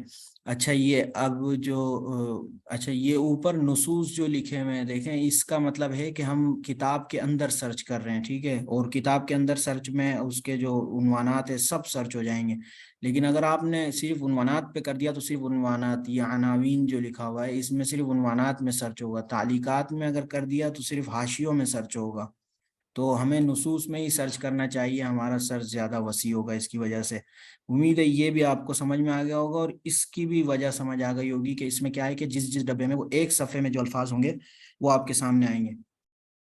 یہاں پہ اس جگہ پہ ان ڈبوں کا یہ اس کا وہی ترتیب ہوگی پرانی، لیکن ان ڈبوں میں ایک فرق ہے ان پچھلے اس ڈبوں سے۔ یہ واو اس کو واضح کر رہا ہے، واو کا مطلب ہے کہ جمع، یعنی ان سب کا ہونا ضروری ہے ایک صفحے میں، اس ڈبوں میں جو کچھ آپ لکھیں گے۔ لیکن او کا مطلب ہے کہ ان سب ڈبوں میں سے آپ جو بھی لکھیں گے میں سے کسی ایک کا ہونا ضروری ہے، ٹھیک ہے نا۔ اب مثلا ہم اسی اس کو لے لیتے ہیں، یہ امیر المومنین ہے۔ اب آپ کو یاد نہیں آ رہا کہ یہ و امیر المومنین ہے، ف امیر المومنین ہے، عن امیر المومنین ہے، کیا ہے، تو آپ نے یہاں پہ مختلف اپنے اندازے لکھ دیے، ٹھیک ہے نا۔ تو آپ نے جب اپنے اندازے لکھے، عن امیر المومنین لکھ دیا، اور آپ نے لکھا جو ہے فعن امیر المومنین، ٹھیک ہے، اس طرح سے آپ نے کئی ساری وہ لکھ دی۔ تو اس سے کیا ہوگا، آپ کی سرچ وسیع ہو جائے گی، کہ آپ کو ایک لفظ کے اندر کئی سارے احتمالات یاد آ رہے ہیں تو آپ ان کو لکھ لیں، تو وہ اس میں سے جو بھی ہوگا نا اس صفحے میں موجود تو وہ اس کو سرچ کر کے دے گا۔ ایسا نہیں ہوگا کہ ان میں سے کوئی ایک بھی صفحے میں نہ ہو تو وہ صفحہ آپ کے سامنے ہی نہ آئے کھل کر، ایسا نہیں ہوگا، بلکہ یہ ہے تب بھی مثلا دیکھیں نا آپ، فعن امیر المومنین اس میں نہیں ہے اور میں نے ٹک بھی نہیں ہٹایا تو یہ سرچ ہونا ہے۔ اب دیکھیں، لیکن یہ سرچ میں آ جائے گا کیونکہ یہ اس کو سرچ کر لے گا اور اس کو چھوڑ دے گا، جو نہیں ہے اس کو چھوڑ دے گا۔ ان ڈبوں کی یہ خاصیت ہے، آپ اس میں بہت سارے سرچ مختلف لگا کے رکھ سکتے ہیں، اس میں سے آپ مختلف عبارات جن میں آپ کو اندازے ہو رہے ہیں ان کو آپ لکھ دیں تو اس میں سے ایک عبارت جو آپ کی صفحے میں موجود ہوگی وہ سرچ ہو کے آپ کے سامنے آ جائے گی۔ دیکھیں عن امیر المومنین سرچ ہو گیا، اور جو فعن تھا، یہ فا جو تھا یہ والی عبارت اس نے چھوڑ دی، تو یہ او کا یہ مطلب ہے۔ یہ مختصر سا آپ کو میں نے اس کا شاملہ کے بارے میں جو بتایا، اس کا یہ طریقہ ہے، اس میں حدیث کو اس طرح سے سرچ کرنے میں کافی آسانی ہے۔ اس میں آپ اب اس کا اچھا اس میں یہ بھی ذہن میں رہے کہ یہ بتانے سے زیادہ اس میں آپ کو لگنا پڑے گا، وقت لگانا پڑے گا، اس میں جتنی ممارست کریں گے، جتنی ممارست، اور پھر ممارست کے درمیان آپ جب اس پہ تجربہ کرنے آپ پھر اس میں پوچھیں اور اس سے جو ہے اس وقت معلومات لیں جب آپ پھنس جائیں کہیں پہ، تو اس میں زیادہ فائدہ ہوتا ہے۔ اس طرح سے جب میں بتا رہا ہوں، ابھی بتایا، میں بھی پورا نہیں بتا سک رہا ترتیب کے ساتھ، اور آپ لوگوں کے ذہن میں جو بات آئی ہے اس سے یہ کہ ایک راستہ آپ کے سامنے آ جائے گا، آپ اس پہ چلیں، پھر اس میں آسانی۔ ویسے اگر اس کو چلیں گے نہیں، تجربے میں نہیں لائیں گے تو بھول جائیں گے، اس کو واپس بھول جائیں گے، اس لیے اس پہ آپ جو بتایا ہے اس کے مطابق آپ لوگ اس کو چلانا شروع کریں۔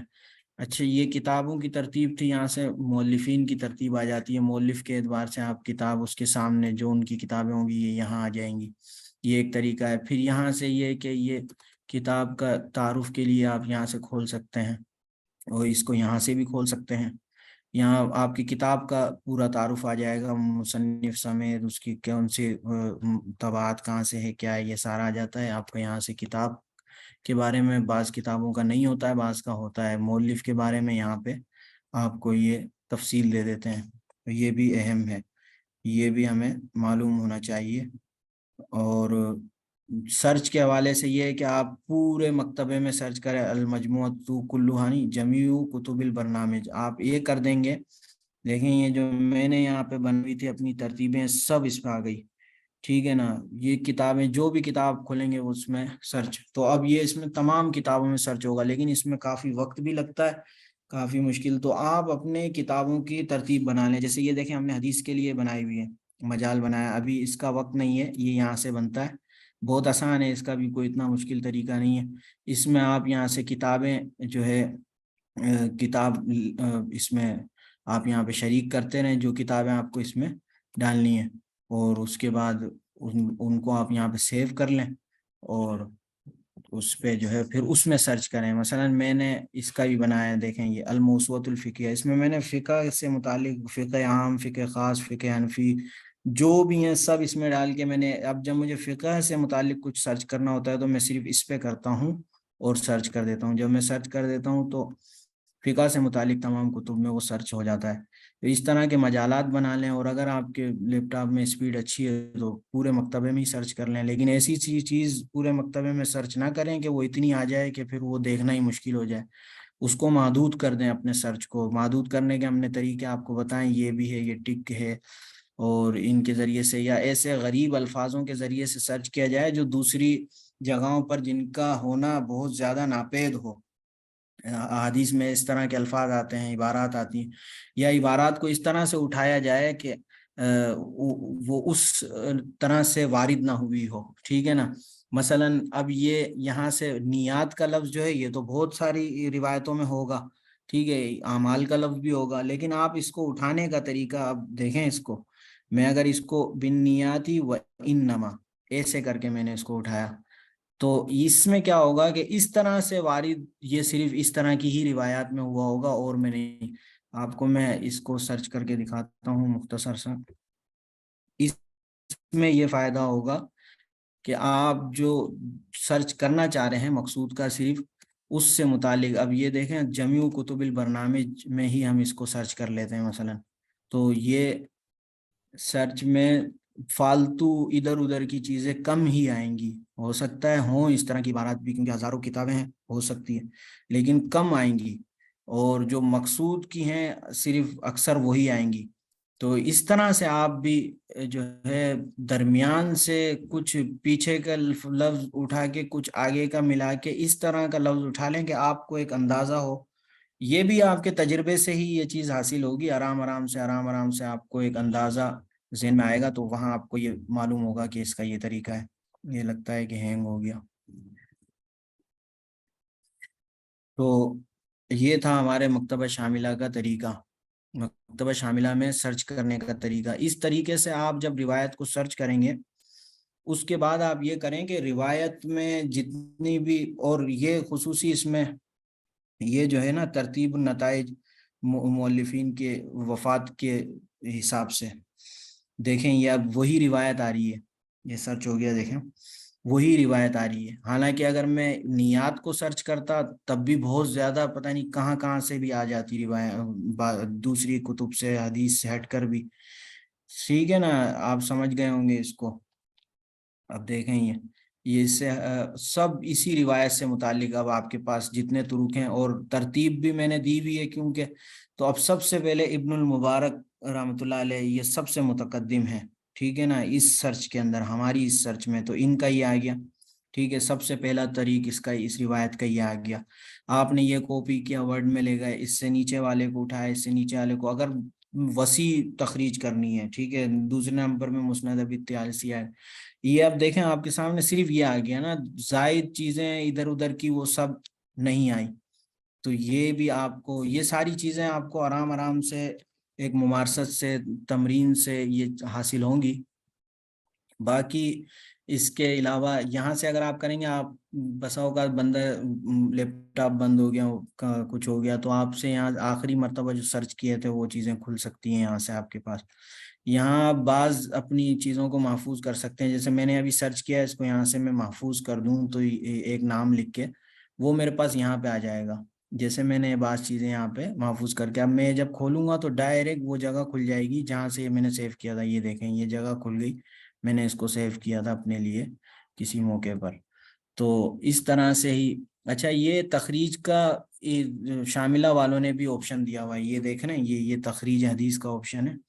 ایک منٹ پہلے ہم اس سرچ کو روک دیں، یہ پورا اس کو ہینگ کرے گا۔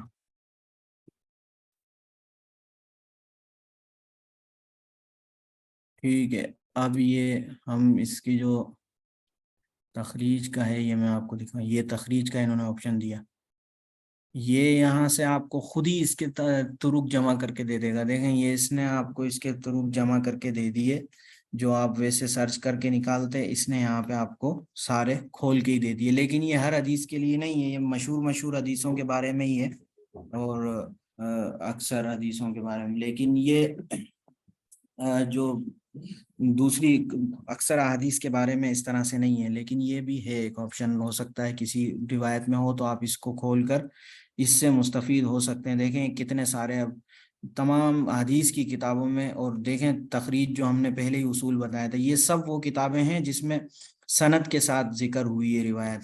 بغیر سند والی کتابیں تو پتہ نہیں کتنی ہوں گی، اگر ان کو بھی یہ لے آتے تو بہت زیادہ. لیکن یہاں پہ آپ دیکھ رہے ہیں یہ اب یہ المجالس العشرہ، یہ ناپید کتاب ہے. اب اس میں بھی یہ حدیث آئی ہے، یہ انما الاعمال بالنیات، یہ آپ کے سامنے لے دیکھیں یہ بن نیات نہیں ہے، بن نیہ ہے. اب جب میں نے سرچ کیا تھا بن نیات، اس سرچ کے اندر یہ نہیں آتی. یہ دیکھیں یہ ہمارے اس کا نقص ہے سرچ کا نا، یہ جو میں نے سرچ کیا تھا اس میں نہیں. لیکن اس میں ایک فائدہ یہ اس دیکھیں تخریج کھولنے سے فائدہ ہوا کہ ہمارے سامنے اس لفظ سے بھی یہ روایت ہمارے سامنے آ گئی، انما الاعمال بالنیہ. حالانکہ اگر یہ اس طرح سے ہوتی تو یہ ہمارے سامنے نہیں آتی. اور اس کتاب کے اندر کوئی اس طرح کی ترتیبیں بھی نہیں ہیں جس سے ہم قدیمی طریقوں سے ڈھونڈتے. اس کا حل یہی تھا کہ یا تو ہم نے یہ کتاب پڑھی ہوتی المجالس العشرہ، ٹھیک ہے، امام خلال کی کتاب ہے، یا پھر اس طرح سے. تو یہ اس کا دیکھیں یہ الیکٹرانک اس کا فائدہ دیکھیں، آپ نے تخریج پہ کلک کیا، آپ کے سامنے انہوں نے جو پہلے جمع کی ہیں محنت کی ہے وہ سارے طرق آپ کے سامنے آ گئے. تو یہ نیچے تک آپ جا کے دیکھ لیں سب وہی ہیں، آخر تک یہ سب وہی ہیں جس میں سند کے ساتھ. دیکھیں یہ مصنف نے اپنی سند سے روایت ذکر کی.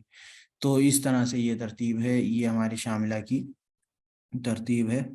اور یہ تو تھی تخریج حدیث. یہاں سے ہمارا وہی جو ہم نے آپ کو بتایا تھا کہ اب مثلا میں آپ کو کھول کے ہی دکھا دیتا ہوں. الزہد والرقائق ابن مبارک کی کتاب ہے نا، یہ صفحہ نمبر 62. یہاں سے ہم جائیں گے، یہاں سے یہ کھل جائے گا.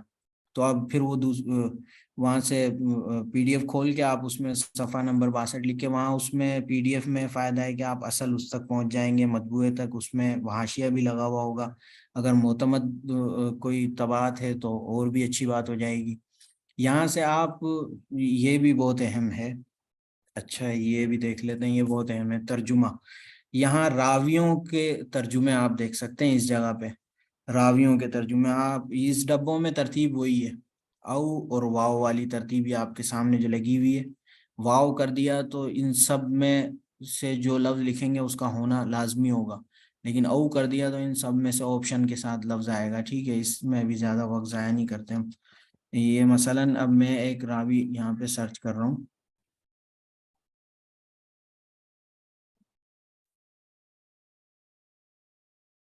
یہ سرچ کیا، دیکھیں یہ آپ کے سامنے. اچھا اس میں یہ ہے کہ درمیان میں بھی اس ترتیب کے اوپر اگر کوئی نام آیا ہے تو وہ بھی آ جائے گا. اب دیکھیں یہ سلیمان بن حماد درمیان میں آ رہا ہے تو وہ آ گیا، ٹھیک ہے.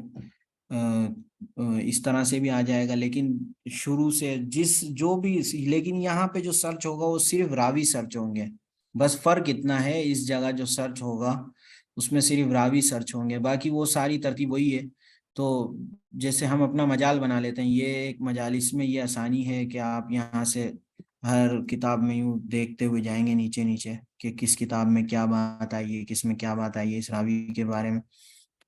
تو آپ یہاں سے اس کو سرچ کر سکتے ہیں. اس کے اندر پھر مزید بہت سارے آپشن ہیں. انشاءاللہ ہم جو ہے ان سب کے لیے الگ الگ سے میٹنگ رکھیں گے. یہ ابھی ایک سرسری ہم تعارف کروا رہے ہیں، اس کا صحیح تعارف ان کا اسی طرح ہو سکتا ہے کہ ہم پوری ایک میٹنگ ہر ایک اس کے لیے رکھیں. اس مرتبہ ہماری اس میٹنگ میں شروع میں جو ہے وہ زائد کلام بھی ہو گیا، اس کی وجہ سے بھی یہ کام بھی نہیں ہو سکا ہمارا. تو اس کے لیے انشاءاللہ ہم اگر ساتھیوں کو فائدہ ہوگا تو ہم الگ سے میٹنگیں رکھیں گے، پوری تفصیلی میٹنگیں جس میں ان کی ہم ایک ایک چیز کو کھول کے واضح کریں گے. یہ یہاں پہ یہ بھی بہت اہم چیز ہے، یہ آپ کے مکتبے میں کتاب ڈالنے کے لیے ہے. یہ یہاں سے آپ جو اس کا جو یہ جو دیکھ رہے ہیں یہ والی کتاب ہے، مثلا میرے پاس اعلاء السنن میں نے اس کے اندر اپنے مکتبے میں ڈالی ہے. تو اسی طرح سے آپ اور کتابیں بھی اس میں ڈال سکتے ہیں، لیکن وہ شاملہ والے ہی جو شاملہ والا اس کا صیغہ جس کو عربی میں بولتے ہیں، اس میں پتہ نہیں کیا بولتے ہوں گے، اس میں یعنی جیسے یہ ویب ہے، ٹیکسٹ ہے، یونیکوڈ ہوتا ہے، یہ بوک، یہ والی جو فائلیں ہیں نا، یہ جو یہاں ذکر ہے، ان فائلوں میں سے کوئی فائل ہوگی تو وہ آپ کی یہاں پر شاملہ میں آپ اس کو لا سکتے ہیں، اس کو آپ شاملہ میں اپنے پاس ایڈ کر سکتے ہیں۔ جیسے میں نے آپ سے ذکر کیا کہ میں نے اس میں یہ ذکر کیا تھا جو ہے اپنا، میں نے اس کے اندر الاؤ سنن کو ڈالا،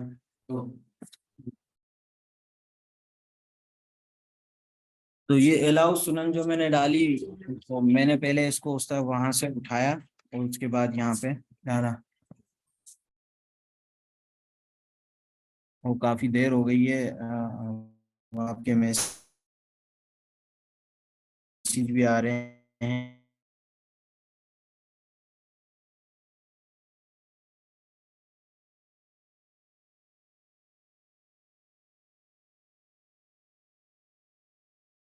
کے مؤلفین کے لیے آپ یہاں پہ جا سکتے ہیں، ڈائریکٹ مؤلفین کو دیکھ سکتے ہیں ادھر سے۔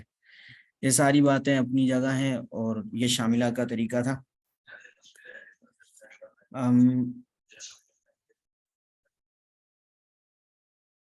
بھی ایسا جو ہے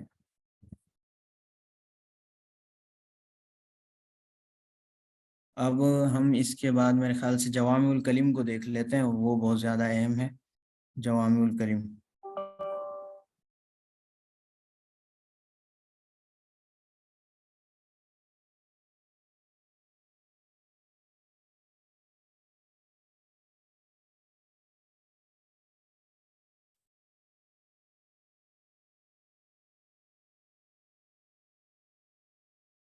جوامع الکلم جو ایپ ہے یہ حدیث کے حوالے سے بہت زیادہ اہم ہے، ہم اس کو دیکھ لیتے ہیں۔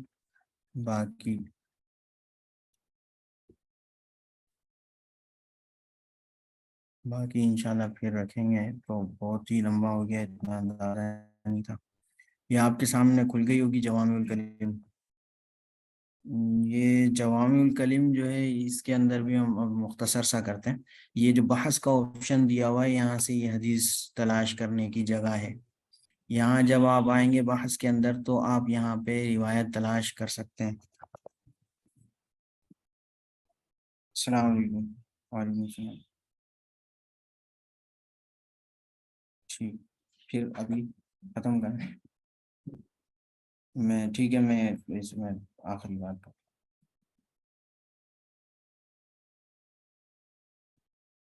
یہ بہت زیادہ تفصیلی ہوتا جا رہا ہے، اور میں بھی کافی جو ہے اس میں پریشان ہو گیا ہوں، تو انشاءاللہ اس میں ہم اگلی میٹنگ رکھیں گے۔ میں آپ کو مختصر سا ان ساری چیزوں کا بتا دوں کہ یہ جو ہے اس میں حدیث کے حوالے سے جو ابھی ہم نے شاملہ کا تعارف کیا، یہ بہت مختصر سا تعارف ہی سمجھ لیں اس کو۔ اور شاملہ کی قسمیں ہیں، پھر آن لائن قسم ہے شاملہ کی، اس کو جب ہم دیکھیں گے تو وہ بھی بہت تفصیلی، اس کے اندر بھی کام سیکھنے کا ہے، ٹھیک ہے۔ اور شاملہ کے بعد پھر یہ جوامع الکلم کے اندر بہت سارے طریقے ہیں، اس طرح سے پھر اور مختلف ایپس ہیں جن پہ ہمیں کلام کرنا تھا لیکن وہ نہیں ہو سکا۔ اب ہم اس کے لیے انشاءاللہ میٹنگ رکھیں گے، اور اب اس میں یہ جو زائد چیزیں ہیں اس پہ نہیں رکھیں گے، بلکہ ایک ایک اس کو ہم ابتدا سے لے کر انتہا تک لے کر چلیں گے۔ مجھے یہ اب تجربہ ہوا کہ یہ جو ہم نے کیا ہے نا، یہ ہمارا طریقہ پوری طرح سے کامیاب نہیں ہے۔ اس میں مطلب بچے اس میں ہم یہ پورا استیاب نہیں کر سکے،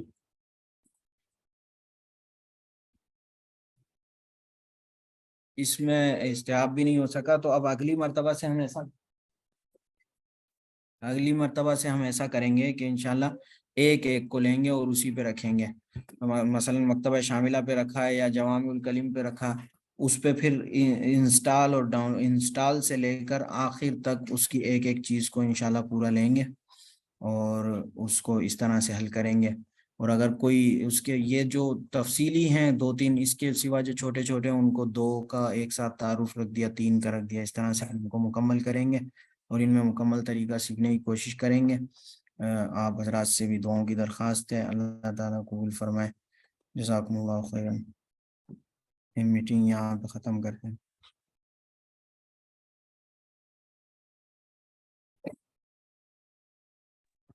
السلام علیکم ورحمۃ اللہ وبرکاتہ۔ ماشاءاللہ مولانا داؤد کا یہ جو درس تھا الحمدللہ مکمل ہوا۔ یہ مکمل نہیں ہے، اور ماشاءاللہ بہت زیادہ فائدہ ہوا جو مکتبہ شاملہ کے حوالے سے مولانا نے بتایا، اور مکتبہ شاملہ اور تخریج حدیث کے قدیم طریقے، ہم ایسا نہ مستغنی ہو جائیں کہ اپنے بڑے اکابرین سے سلف سے مستغنی ہو جائیں۔ اس کے علاوہ دوسری بہت سی چیزیں بہت سی سیکھنے کو ملی۔ مولانا داؤد شاید ڈی موٹیویٹ ہو گئے کہ وہ یہ سمجھے کہ شاید ساتھیوں کو فائدہ نہیں ہوا۔ نہیں، ماشاءاللہ مجھے تو خود ذاتی طور پہ بہت زیادہ فائدہ ہوا۔ میں ایک اور ساتھی مولانا عبدالقیوم ہیں، ان کو انمیوٹ کر رہا ہوں۔ ماشاءاللہ مولانا ابراہیم صاحب بھی سن رہے تھے، اور میں جاننے میں اور بھی ساتھی علماء ہیں وہ بھی سن رہے تھے، کچھ خواتین عالمات ہیں وہ بھی سن رہی تھی ماشاءاللہ۔ تو مجھے تو ذاتی طور پہ بہت فائدہ ہوا، اور جو آئیڈیالوجی بنی وہ یہ بنی کہ ہر مکتبے کا الگ رکھیں گے۔ جو مولانا نے کہا نا انسٹالیشن ہر بندے کی اپنی ذمہ داری ہے، وہ تو 2 گھنٹے بھی لگ جاتی ہے اور 5 منٹ میں بھی ہو جاتی ہے۔ آپ بس اپنی ایکسپرٹیز اس حوالے سے ہمیں دیجیے کہ جو حدیث تلاش کرنا ہے اور حدیث سرچ کرنا ہے اس کے اندر کس طریقے سے کیا جاتا ہے، تو اس سے بہت سی چیزیں کھلتی ہیں، سمجھ میں آتی ہیں۔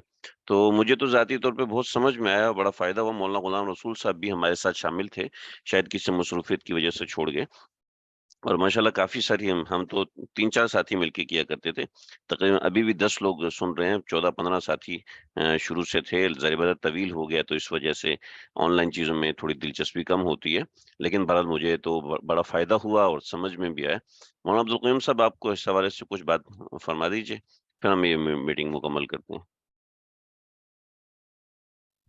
السلام علیکم ورحمۃ اللہ وبرکاتہ۔ ماشاءاللہ مولانا نے بہت محنت کی ہے اس پہ، اور بہت باریک بینی سے چیزوں کو سمجھا رہے تھے۔ میں خود کافی عرصے سے ان چیزوں میں لگا ہوا ہوں، تو الحمدللہ آج بہت ساری چیزیں ایسی سامنے آئی جو پہلے سامنے نہیں تھی، تو یہ میرے لیے بہت بڑی نعمت ہے، اور ہم اس کو اور بہتر کر سکتے ہیں۔ اور میرے خیال میں کسی اگر ساتھی کو سوال ہو تو اس کو بھی موقع دے دیا جائے۔ جی، سوال تو چیٹ باکس میں ساتھیوں نے کیے ہوئے ہیں، جو کہ تقریباً ہو گئے۔ ہم اگلی نشست انشاءاللہ اگلی اتوار کو رکھیں گے اسی متعلق، اور دوسری جو ہم نے نشست رکھنی، کوئی ہم جمعرات کو رکھیں گے یا کسی، تو اگلی اتوار کو مکتبہ شاملہ اور جوامع الکلم، ان 2 کے حوالے سے نشست رکھ لیں گے، اور نشست کا ٹائم پیریڈ 1 گھنٹے کا ہوگا، گھنٹے سے اوپر 10-15 منٹ ہوں گے۔